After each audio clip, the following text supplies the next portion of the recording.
Leman Russ, the Lord of Winter, the Great Wolf, the Wolf King, the High King of Fenris. He probably got a Stark in those which Game of Thrones house are you quizzes? Well, the Starks wish they could have a fraction of this Primarch's power.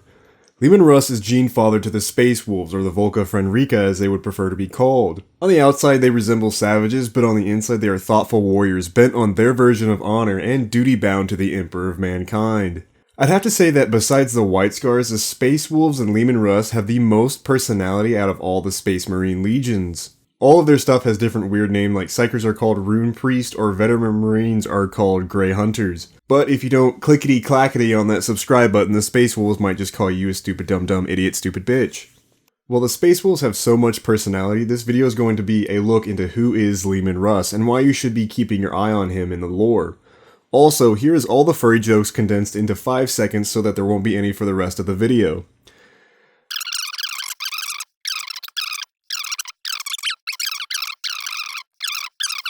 Leman Russ without a doubt is one of the strongest Primarchs when it comes to martial warfare. There's even a quote in the book Wolfsbane that all Leman Russ has to do is spit on Lorgar and Lorgar would be defeated. And he's not joking. Despite Leman Russ's bodacious personality, he's still the type of man who can talk the talk and walk the walk. I'd say he's definitely top 3 along with Sanguinius and probably Conrad Kurz.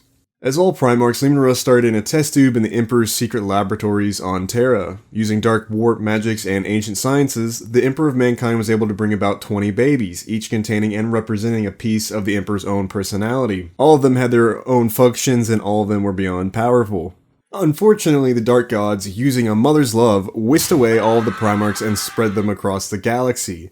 The Emperor said that's not very cash money of you and began his crusade to find all of his beloved children. Well, mostly beloved. I'm sure the Emperor hated Lorgar right out the gate. Leman Russ was thrown through the warp to land on Fenris, an icy death world that resembled old Nordic mythologies and taken to an extreme level. Fenris had massive monsters that stalked the land, skies, and the seas. Giant wolves, dark sea krakens, and just the frigid cold of the planet was enough to kill most men. But not our Leman Russ. See, unlike most of the other Primarchs, Leman Russ wasn't born a total pussy. He was born with thick blonde beard and was ready to deal death right out the gate. Landing upon the miserably cold death world, Leman Russ was immediately thrown into the proverbial fire. A massive thunderwolf had already found his capsule with the young boy inside. But instead of slaying the Primarch, the she-wolf took him in, raising him to be a scholarly boy that pursued the fine arts like winemaking and theoretical physics. No, I'm just kidding. The Thunderwolf didn't kill our young Leman, but it did raise him as one of her pups. His early life dominated by being an absolutely feral crackhead. This didn't last long as eventually the she-wolf and her pack was attacked by the Fenrisians who resided on the planet. Killing the mother wolf and all but 2 of the pack, Russ took his vengeance upon the men who attacked his pack, slaying well over 20 before the Fenrisians decided to peacefully negotiate with the small lad. They probably thought he was a monster incarnate at the time, but Leman's Primarch brain allowed him to discern the body language and figure out, their language pretty quickly. Eventually, he was brought before one of the many kings of Fenris. King Threngir saw a great potential in the boy Primarch, giving him a means to not only survive, but thrive. Leman Russ would join this clan and lead them to thousands of victories. Eventually, King Threngir would pass away from old age, and Leman would ascend to his throne. Deciding then and there to conquer Fenris, he set out amongst the other tribes, assimilating all those who would join or outright obliterating them if they would not. Leman Russ was a much celebrated king on this savage planet, and half of it was already conquered. But then, unexpectedly, the sky opened up and a golden ray of brilliant light descended upon the Death World. Well, it didn't actually happen like that. Instead, the Emperor of Mankind had heard his tale of the Wolf King. Deciding to investigate this by himself and in disguise, the Emperor of Mankind would head to the Great Wolf's Hall, challenging him to 3 great games that resembles one of the stories that Thor himself was in. A drinking contest, an eating contest, and finally a fighting contest. The Emperor, being the mad lad that he is, probably had a fucking blast harkening back to the old days when he was Conan the Barbarian. Only problem was the Emperor of Mankind was hella out of practice of being a barbarian. Leman Russ probably the only person in all of 40k who was able to resoundingly defeat the Emperor of Mankind. Out drinking and out eating him, the Emperor actually burst out in a fit of rage, challenging him to a final contest, one of strength and violence. Throwing off his disguise, the Emperor of Mankind smacked the ever-loving shit out of Leman Russ so hard that it knocked the Primarch unconscious. When Leman finally woke back up, he joyously accepted defeat and service to the Emperor, recognizing that the Emperor was his father and that his spirit was strong with Fenrisian spirit. The Wolf King was more than happy to conquer the stars with his father, the Lord of the Imperium. Now, Leman Russ was the second Primarch announced to the Imperium of Mankind. Horus, meeting his, air quotes, younger brother, was actually enraged by him. Truly, during the book Wolfsbane, you can sense the resentment that Horus had for this barbaric Wolf King. Still, he accepted his brother and eventually learned to appreciate him, seeing through the show that Leman Russ puts on and learning about the man underneath. Horus was able to grow to accept his brother in a tactical relationship. Horus, the strong strategic leader, and Leman Russ, the Emperor's executioner. Now, in the beginning, Horus would teach Russ personally, introducing him to the ways of the Imperium, and together they would learn to integrate Fenris with the galaxy-spanning Empire. Eventually, Russ would return back to his true home and be introduced to his Space Marine Legion, the then called Rout. The Rout were reunited with their Primarch, and as all legions do, they were quickly reformatted and integrated with their Primarch. The once Terran Legion getting a crash course in Fenrisianry fuckery. That's a hard phrase to get through.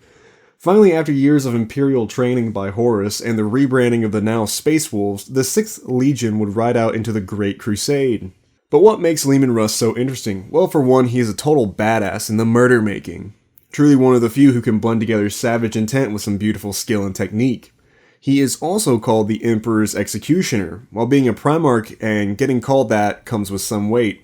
If one of his, air quotes, younger brothers started doing something heretical, you can bet that Leman Russ would be on his way to dish up some ice-cold beatings. Hell, before the Astartes were fighting themselves, we can heavily assume that Leman Russ was tasked with eliminating one of the missing Primarchs. We also know he was in one of the most destructive events pre-Horus Heresy, the Rangdan Xenocides, completely annihilated one of the biggest and most celebrated legions, the Dark Angels. Not only that, but we know that the other missing Primarch was killed during this event. We do know that Leman Russ participated in the Xenocides and came out victorious, so an alien race that was significant enough to kill another Primarch still had Leman come out like a walk in the park. I say a walk in the park, but this war took its toll on the Space Marine Legions big time. There's also his most popular event where he gave Magnus the old Batman treatment. Magnus had unintentionally betrayed the Emperor, and Horus, being evil now, gave Leman Russ the orders to kill the Crimson King. Prospero would burn under the fury of the Wolf King and his legion.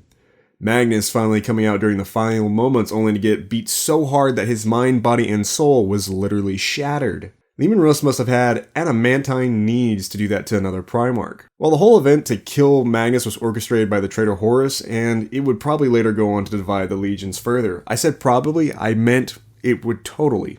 We also know that Leman, during the peak of the Horus Heresy, straight up said, "Yep, time to kill Horus." Taking a weapon that gave him the heebie-jeebies, Leman Russ would make a beeline from Fenris to challenge his older brother. During this journey, he traveled between two stars, dodging solar flares, landed on a planet that was recently taken over by traitors, and to top it all off, he attacked the flagship of the traitor fleet all without being seen. Russ knew this was a suicide mission, and instead of lamenting his fate, he asked his sons to ride into the frenzy halls of bloody war.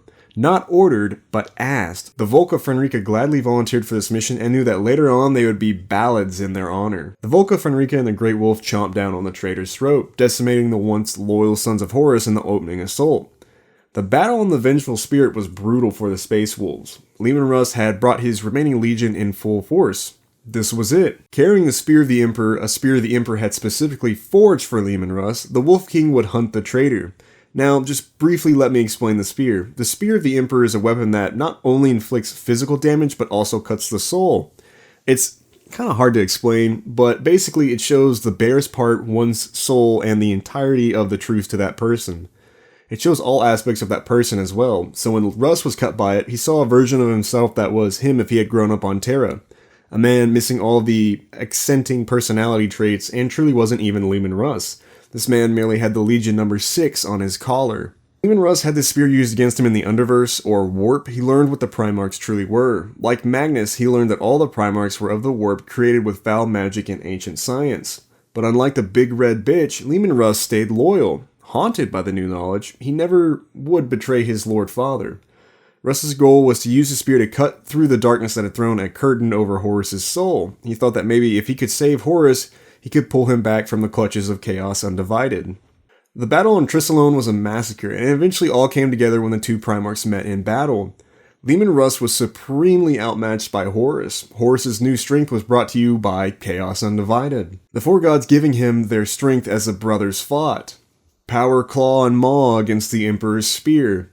The conflict was like watching two natural disasters collide. Russ decided to take a chance. Taking a heavy blow from Horus's lightning claw, Russ would tank the damage and slam the spear into Horus's guts. The foulness of chaos briefly left the body of Horus, allowing Russ to talk to his brother. Unfortunately for Russ, he should have just kept stabbing the traitor. Horus saw the truth of the matter, but so headstrong was he in the convictions that he truly thought the Emperor's death was the only way to save humanity. Chaos flowed back into Horus and he would mortally wound Leman Russ, causing him to retreat. The loyal Space Wolves threw themselves at the Primarch in the thousands, desperately slowing the traitors as they forced their lord to retreat. Overall, the mission was a success in a roundabout way. The chink in the soul would be one of two things that would lead to Horus's defeat, along with Sanguinius providing the chink in the traitor's Primarch armor. As the Horus heresy continued on, the almost extinct Space Wolf legions would rally and try to harry the traitors as much as possible. With the defeat of Horus and the Emperor being entombed on the Golden Throne, we don't know for sure what happened to the Wolf Lord, but the two most popular theories is that he's looking for a way to heal the Emperor, or he is looking for Lionel Johnson. Personally, I like to think that he is with Constantine Valdor, and that him and his honor guard are seeking ways to restore the Emperor back to true life. There are so many other stories I can tell you about Leman Russ, but I want to give you a little dip in the icy waters. The Master of the Sixth Legion, the Emperor's Executioner, and the Great Wolf is a figure that stands out amidst all the demigods we see in Warhammer 40k. While I don't think he's returning anytime soon, it would be absolutely incredible to see Russ coming back in his bodacious style. The personality of the wolves is something we desperately need in the grim dark. Anyway, thanks for watching.